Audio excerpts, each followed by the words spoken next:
여러분 안녕하세요. 이제 보타이르맨 오시영 교수가 또 13번째 강의를 하도록 하겠습니다.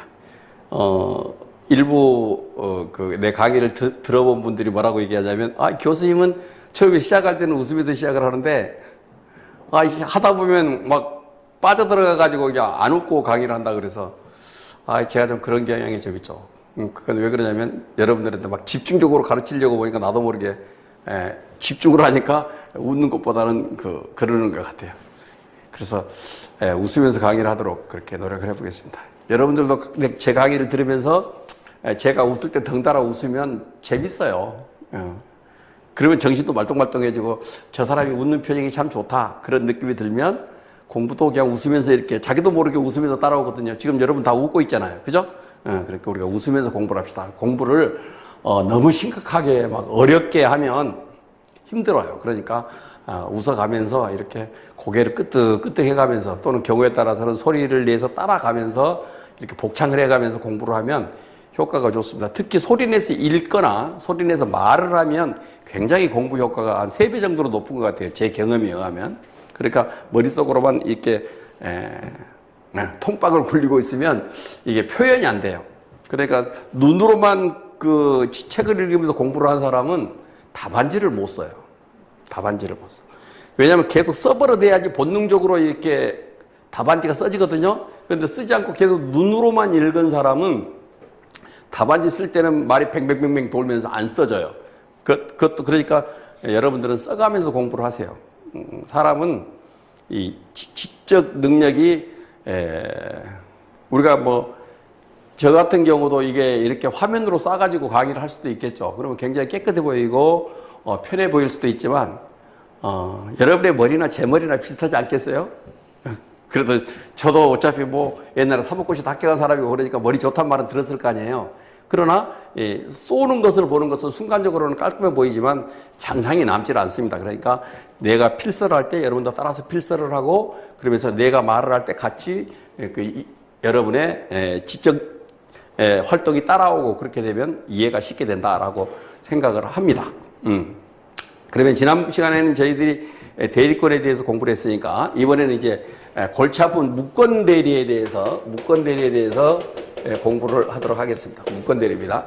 이 무권 대리라는 것은 일단 이 경우를 보세요. 이 경우를 봅시다. 구조가 이렇게 되어 있습니다. 이렇게 되어 있어요. 유권 대리가 있어요. 유권 대리가 있습니다. 그 다음에 여기에 무권 대리가 있죠. 그리고 무권 대리 중에서 표현 대리가 있습니다. 우리가 잘 아는 것처럼 125조, 126조, 129조 이렇게 3가지 경우가 있죠.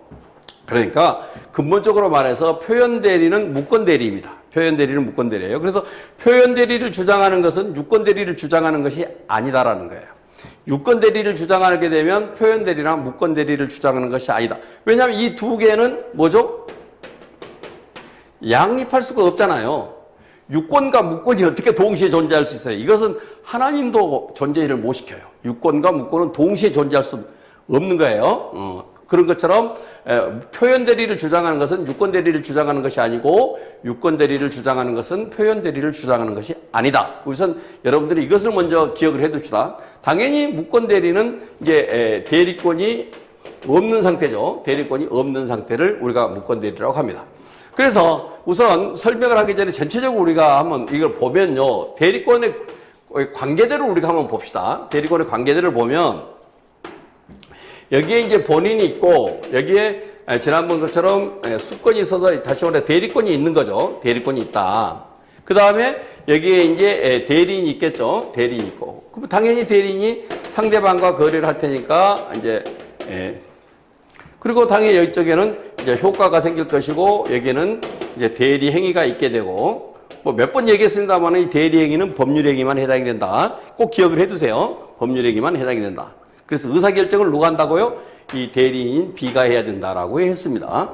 이런데 이와 같이 대리권이 있으면 그냥 일사천리로 진행이 돼갖고 A가 책임을 지면 끝나니까 분쟁이 발생할 여지가 없어요. 그렇잖아요? 그런데 문제는 대리권이 없단 말이에요. 대리권이 없어요. 그러니까 무권 대리가 되겠죠? 그리고 대리권이 없으니까 이제 문제는 어떤 문제가 생기냐니까 사후 수습을 해야 되는 문제가 생긴단 말이에요. 대리권이 없으니까 그러면 분쟁은 발생했잖아요. 왜냐하면 대리 효과가 안 미치니까 이쪽 대리 효과가 안 미치게 된단 말이에요. 그렇게 되니까 그런데 이 대리 행위가 경우에 따라서는 본인한테 굉장히 유리할 수도 있겠죠. A의 능력으로는 100만 원밖에 받을 수 없는 물건을 갖다가 B 무권 대리인인 B가 500만 원을 받은 거예요. 그렇게 되면 그런데 이 사람이 한 계약금으로 200만 원 받아가지고 도망을 갔어. 그렇게 된다면 A는 남은 300만 원을 받으면 이익이잖아요. 원래 100만 원짜리 내가 팔면 100만 원밖에 받을 수 없는 것을 갖다가 B가 500만 원에 팔면서 자기가 200만 원을 받아가지고 도망을 가버렸는데 그것만 보면 500만 원을 생각하면 손해지만 그래도 300만 원을 받는다라고 하면 오히려 200만 원 이익이잖아요. 그러니까 그런 경우는 계약을 인정하고 싶다 이런 생각이 들 거 아니에요. 이와 같은 구체적인 케이스 바이 케이스로 들어가면 꼭 무권 대리를 비난만 하고 있을 것만 아니라는 거예요. 실제로 보면. 그래서 이제 어떤 문제가 생겼냐.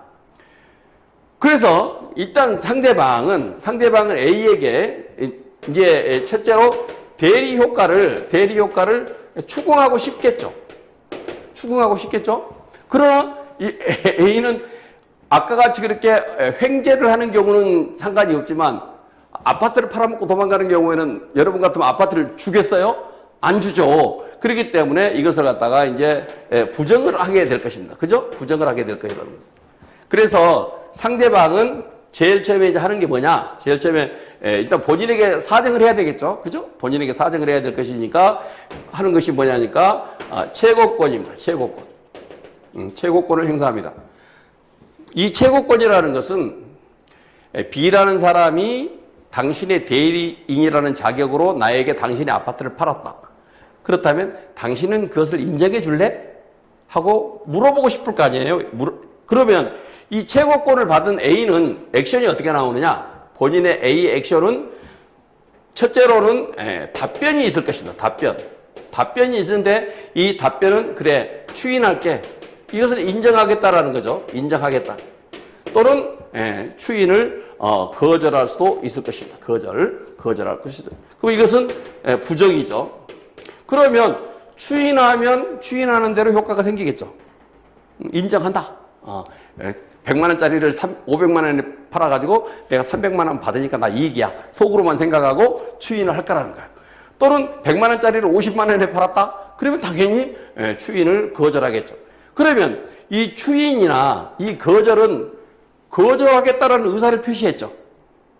추인하겠다라고 의사를 표시했죠. 그러니까 이 의사 표시를 한 대로 효과가 생긴 거예요. 의사 표시를 한 대로. 본인이 그래 당신이 최고로 했는데 당신이 나한테 보낸 편지를 받아보니까 구구절절이 당신 말이 맞네. 그러면 내가 그걸 인정할게 하고 추인하는 방법도 있고 또는 싫어 내가 왜 아파트를 너한테 주냐 하고 하면서 거절할 수도 있단 말이에요. 그러면 2단계에서는 본인의 의사가 뚜렷해졌잖아요. 본인의 의사가 뚜렷해졌기 때문에 본인의 의사대로 추인하면 유효한 계약이 될 것이고 거절하면 계약이 무효가 돼버릴 것이고 그렇게 된단 말이에요. 문제는 침묵을 지킬 때예요. 침묵을 지킨다. 이렇게 침묵을 지키는 경우에 우리 민법은 뭐라고 규정하고 135조나 이런 데서는 뭐라고 규정하고 있냐니까 이때는 거절한 것으로 본다라고 규정하고 있단 말이에요. 거절한 것으로. 뭐 말인지 알겠죠? 그래서 이 최고권의 효과는 이때 나오는 거예요. 이때. 뭐 말인지 알겠죠? 이때는 안 나와요. 이때는 최고권하고 상관이 없단 말이에요. 왜냐? 최고권이 없어도 이렇게 답변할 수 있잖아요. 최고가 안 됐더라도 A가 이런 식으로 반응을 할 거라는 거예요. 그런데 이 경우는 최고를 했는데 침묵을 지키니까 반응이 없잖아요. 그럼 반응이 없으면 효과를 어떻게 처리를 하지? 하는 문제가 나오겠죠? 거기에 대해서 우리 법조문은 거절하는 것으로 본다라는 거예요. 이것이 이제 131조에서 이렇게 나오는데 이것이 우리가 무능력자에 대해서 공부했던 건 15조거든요. 무능력자의 법정 대리인에 대해서 공부한 건 15조인데 15조는 똑같은 케이스에 뭐라고 규정하고 있냐면 추인한 것으로 본다라고 해서 이쪽하고 반대로 돼 있단 말이에요. 이걸 기억해 두세요. 무슨 말인지 알겠죠? 법정 대리인의 경우는 침묵을 지키면 추인이 돼요. 침묵하면 추인이 돼요. 그런데 임의대리에서는 침묵을 지키면 거절이 된다라는 거예요. 거절이 된다. 그러니까 이것이 그러니까 131조와 15조가 서로 반대로 돼 있어요. 그러니까 여러분들이 이것은 기억을 해 두면 좋겠죠. 그래서 이 최고 지난 시간에 내가 말했죠. 아차가 그렇게 해서 의사의 통지다. 아차가 거기에 나오는 그 최고다라는 말이에요. 아차가 주법률행위에서의 최고. 무슨 말인지 알겠죠? 그렇게 기억을 해두면 좋겠습니다. 그 다음에 그래서 처음에 최고권이 있어요.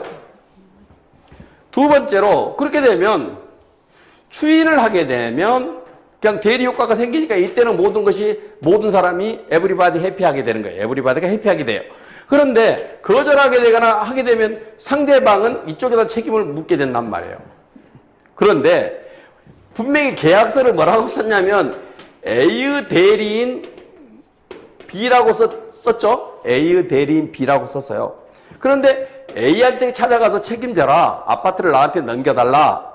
라고 얘기하니까 A가 뭐라 그래요? 난 대리권 준 적이 없으니까 나 책임질 수 없어. 거절을 하게 되면 책임을 안 지죠. 그렇게 되면 B는 누구를 찾아가요? 이 C는 누구를 찾아가요? 이 C는 누구를 찾아가니까 당연히 무권 대리인이 B를 찾아가서 야, 그러면 너가 책임져 라고 하겠죠. 그러면 거기서 B가 뭐라고 하냐면 야, 너하고 나하고 이렇게 현명주의로 계약서를 썼는데 이 계약서를 쓸 때 뭐라고 했지? A에게 책임을 묻겠다라고 계약서를 썼잖아. 근데 왜 나한테 와서 달라고 하니? 라고 얘기를 하게 되면 어떻게 되냐니까 이론적으로는 B도 책임을 안 진다라는 문제가 생긴다라는 거예요. 알겠어요? 그래서 순수하게 법이론적으로 보면 이 계약은 A도 책임을 안 지고 B도 책임을 안 져요. 그것이 현명주의가 가지고 있는 함정이란 말이에요. 그렇게 되면 여러분이 C라고 하면 이 상태는 어떻게 되겠어요? 벙 찌겠죠? A도 책임을 안 져? B도 책임을 안 져? 그럼 나는 어떻게 내 손해는 어디서 가서 배상을 받지? 이런 문제가 생긴단 말이에요.